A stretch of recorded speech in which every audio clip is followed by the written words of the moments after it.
دنیا غزل کجاست؟ آیا به واقع دنیا غزل مانند مهرماه غزل در پاکستان نامزد شده است؟ نامزد دنیا غزل پاکستانی است یا افغان و دلیل دوری دنیا غزل از هنر موسیقی چی بوده است؟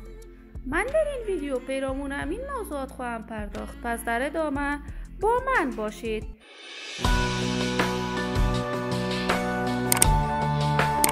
سلام، شما را خوش آمدید میگم به یکی دیگر از ویدیوهای جذاب کانال دنیا اینفو. برای حمایت از من علامت سابسکرایب را فشار دهید تا از ویدیوهای دیگر کانال من هم آگاه شوید. دنیا غزل هنرمند خوش صدا، خوش سیما، جوان و تازه کار کشور می باشد. هرچند دنیا غزل در اوایل نوجوانی در محافل مردانه می رقصید، ولی بعد از آن که متوجه شد بازار هنر آوازخوانی در افغانستان خیلی گرم است، وی هم چندین آهنگ پشتو ثبت و نشر کرد که به یک بارگی نامش در میان هنرمندان تازه کار کشور آوازه شد. دنیا غزل آهنگ‌های به زبان‌های شیرین دری، پشتو، هزارگی و ازبکی ثبت کرده است و آهنگ دوگانه وی با اشمت امید یکی دیگر از هنرمندان خوب کشورمان گل کرد.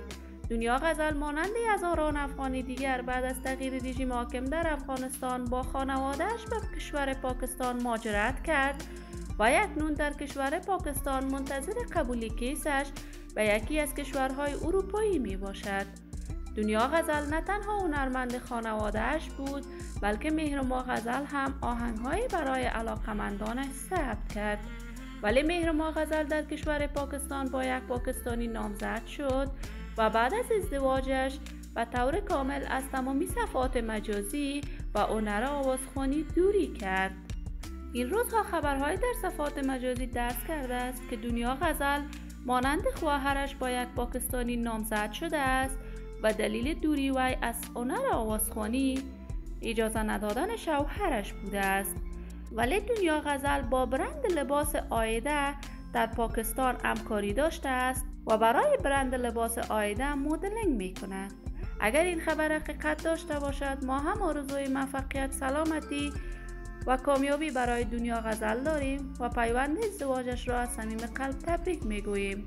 دوستان نهایت عزیز، شما هم نظریاتتان را در بخش کامنت با من شریک بسازید. این ویدیو را با دوستداران دنیا غزل به اشتراک بگذارید. اگر تا هنوز دوست کانال من نشدید، پس برای حمایت از من علامت سابسکرایب را فشار دهید، ویدیوهای من را لایک نمایید و با دوستان خود به اشتراک بگذارید. سلامتی شما آرزوی من است. تا درودی دیگر، بدرود.